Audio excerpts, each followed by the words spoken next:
sortie au cinéma pour le plus grand bonheur des fans. L'histoire de la saga, les raisons de son incroyable succès, les chiffres fous de la guerre des étoiles, le phénomène Star Wars, signé le reportager de Pierre Millet, Benjamin Chambost, avec toutes les équipes de BFM TV.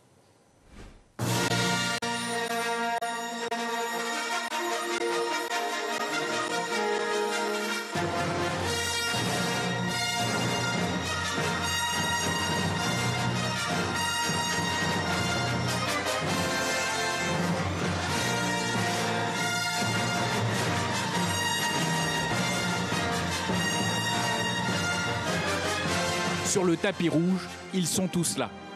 Dark Vador et ses Stormtroopers, les anciens de la saga. Harrison, I love you. Pardon?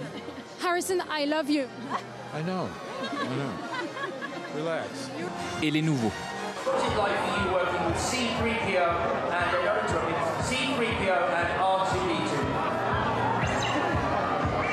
Venus par centaines, ils sont peut-être les plus équipés, les fans. Ce que je veux savoir, c'est où est Luke? Est-il du côté obscur? Ça fait 2 jours qu'on est là, on a campé ici, mais ça valait le coup, regardez, on est parmi les premiers. C'est tellement excitant simplement de les voir tous. Harrison Ford, Carrie Fisher et Mark Hamill, c'est un rêve qui devient réalité. 10 ans après le dernier volet, Star Wars revient sur les écrans du monde entier. Et il n'y a pas que le public qui trépigne d'impatience, même Trafalgar Square s'y est mis. Bon Londres, on a encore une surprise.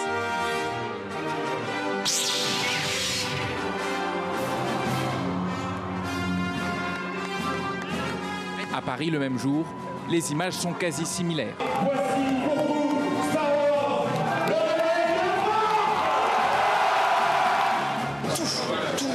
Tout est là, C'était génial, on revient ce soir. Ouais, encore 2 séances à faire. Ce genre d'engouement est propre à Star Wars. Son public n'a pas d'âge et ne cesse de s'agrandir.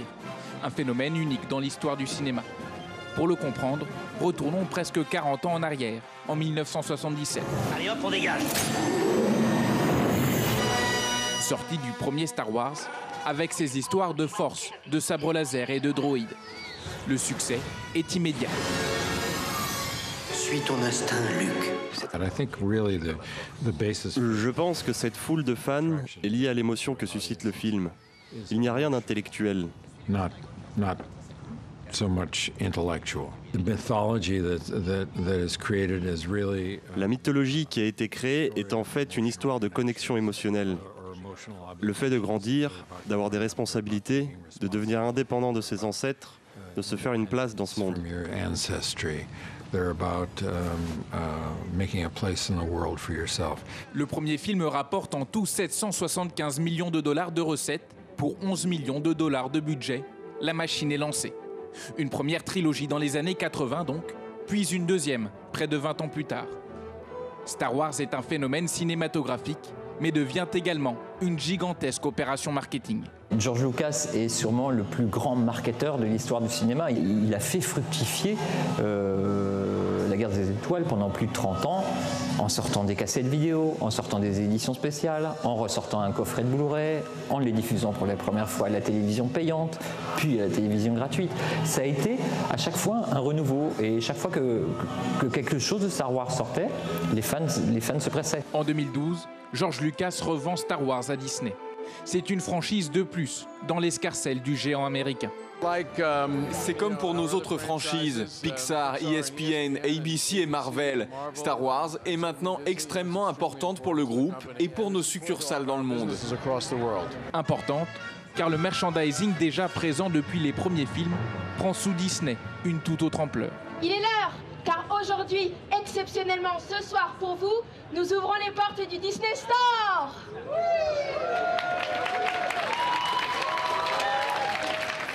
Robots, sabres laser, figurines, et même timbres et brosses à dents. Tous les moyens sont bons pour conquérir toujours plus de fans. En fait, moi j'étais juste venu acheter un Lego du prochain vaisseau de Star Wars. Pour ma part, j'ai acheté des tasses. Des tasses, c'est pour prendre le café le matin, pour bosser devant le PC. Star Wars est une poule aux œufs d'or, et ce n'est que le début. Disney a déjà annoncé 4 autres films d'ici à 2019.